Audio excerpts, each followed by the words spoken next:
अभी भी टाइम है, कुछ कर लो। अभी भी टाइम है, सुधर जाओ। अभी भी टाइम है, भर दो फॉर्म। अभी भी टाइम है, सच बता दो मुझे। तो गैस इस तरह के सेंटेंसेस जो कि अक्सर हमें हमारी डे टू डे लाइफ में न जाने कितनी ही बार इनका यूज़ करना होता है। आई एम श्योर आप लोगों ने भी इस तरह के सेंटेंसेस अपनी डे टू डे लाइफ में कभी ना कभी जरूर बोले होंगे और सुने भी होंगे इस तरह के sentences. So don't worry guys, आज की इस वीडियो में हम लोग सीखने वाले हैं कि इस तरह के सभी सेंटेंसेस को इंग्लिश में कैसे बोला जाता है, जिनमें कि हमें बोलना होता है अभी भी टाइम है। तो गाइस इस तरह के सेंटेंस को लिए इंग्लिश में जिस फ्रेज का यूज़ किया जाता है वो है देयर इज स्टिल टाइम, जिसका हिंदी मीनिंग होता है अभी भी टाइम है। तो आइए इसको स्ट्रक्चर में कैसे यूज़ किया जाता है देखते हैं। तो सबसे पहले बोला जाता है there is still time plus complete sentence. जो भी आपको बोलना है वो किसी भी टेंस में हो सकता है, ये आपके ऊपर डिपेंड करता है। तो आइए कुछ एग्जांपल्स लेते हैं ताकि इसे और बेटर तरीके से सीख सके। अभी भी टाइम है, कुछ कर लो। There is still time, do something. There is still time, do something. अभी भी टाइम है, सुधर जाओ। There is still time, mend your voice. There is still time, mend your voice. अभी भी टाइम है, भर दो form. There is still time, fill the form. There is still time, fill the form. अभी भी टाइम है, सच बता दो मुझे। There is still time, tell me truth. There is still time, tell me truth. अभी भी टाइम है, जो बोलना है बोल दो। There is still time, speak whatever you have to. There is still time, speak whatever you had to. अभी भी टाइम है, मान जाओ मेरी बात। There is still time, obey me. There is still time, obey me. अभी भी time है, खा लो कुछ। There is still time, eat something. There is still time, eat something. अभी भी टाइम है, आ जाओ। There is still time, come. There is still time, come. अभी भी टाइम है, मेहनत कर लो। There is still time, work hard. There is still time, work hard. तुम कब से खेल रहे हो, तुम कब से सच बोलने लग गए, वह कब से ईमानदार हो गया, तुमने कब से पढ़ना शुरू कर दिया। तो गैस इस तरह के सेंटेंसेस जो कि अक्सर हमें हमारी डेली लाइफ में कभी ना कभी जरूर बोलने होते हैं। आई एम श्योर आप लोगों ने भी इस तरह के सेंटेंसेस अपनी डेली लाइफ में कभी ना कभी जरूर बोलने होंगे, जिनमें कि हमें बोलना होता है कब से। तो गैस इसके लिए हम इंग्लिश में सिंस व्हेन का यूज़ करते हैं, जिसका हिंदी मीनिंग होता है कब से। तो आइए इसको स्ट्रक्चर में कैसे यूज़ किया जाता है देखते हैं। तो सबसे पहले बोला जाता है since when plus helping verb. Helping verb के बाद बोला जाता है सब्जेक्ट, उसके बाद बोला जाता है मेन वर्ब, मेन वर्ब के बाद बोला जाता है अदर वर्ड। तो आइए गाइस यहाँ पे कुछ एग्जांपल्स ले लेते हैं ताकि इसे और बेटर तरीके से सीख सके। तुम कब से खेल रहे हो, since when have you been playing. Since when have you been playing. तुम कब से सच बोलने लग गए, since when did you begin speaking the truth. Since when did you begin speaking the truth. वह कब से ईमानदार हो गया, since when did he become honest. Since when did he become honest. तुमने कब से पढ़ना शुरू कर दिया, since when did you start going to studying. Since when did you start going to studying.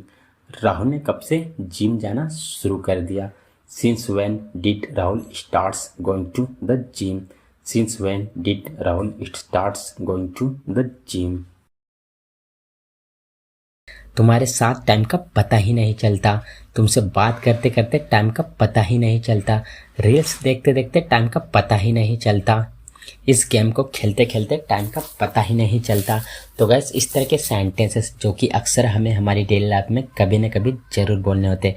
I am sure आप लोगों ने भी इस तरह के सेंटेंसेस अपनी डेली लाइफ में कभी ना कभी जरूर सुने होंगे और बोले भी होंगे। सो डोंट वरी गाइस, आज की इस वीडियो में हम लोग सीखने वाले हैं कि इस तरह के सभी सेंटेंसेस को इंग्लिश में कैसे बोला जाता है। तो गैस इस तरह के सेंटेंसेस को इंग्लिश में बोलने के लिए टाइम फ्लाइज का यूज़ किया जाता है। गाइस जब हम किसी चीज़ में बहुत ज़्यादा खो जाते हैं, मतलब जब किसी चीज़ में इंटरेस्ट आता है, हम इसमें खो जाते हैं कि हमें टाइम का पता ही नहीं चलता, उस केस में हम इस तरह के सेंटेंसेस को बोलते हैं जिसमें हम यूज़ करते हैं टाइम फ्लाइज का। तो आइए इसको यूज़ करने का कंप्लीट रूल जान लेते हैं।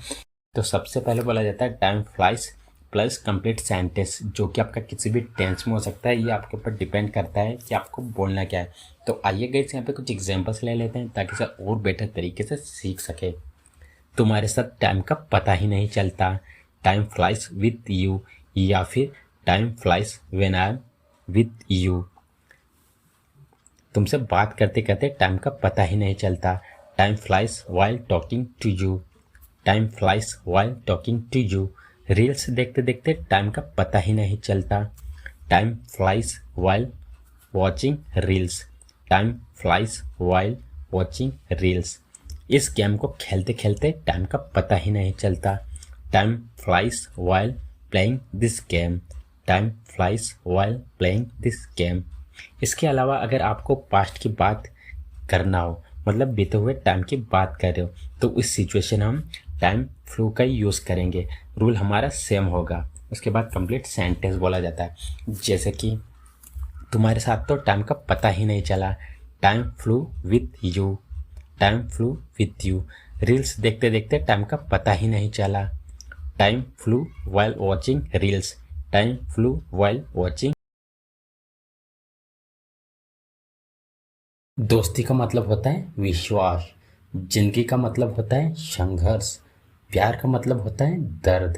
तो गाइस इस तरह के सेंटेंसेस जो कि अक्सर हमें हमारी डेली लाइफ में कभी न कभी जरूर बोलने होते हैं, और आप लोगों ने भी इस तरह के सेंटेंसेस अपनी डे टू डे लाइफ में कभी न कभी जरूर बोले होंगे और सुने भी होंगे हिंदी में।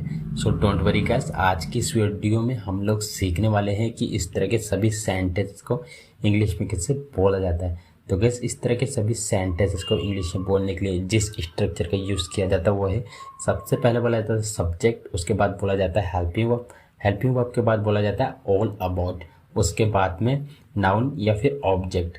तो आइए गाइस कुछ एग्जांपल्स लेते हैं ताकि से और बेटर तरीके से सीख सके। दोस्ती का मतलब होता है विश्वास, friendship is all about trust, friendship is all about trust. जिंदगी का मतलब होता है संघर्ष, life is all about struggle, life is all about struggle.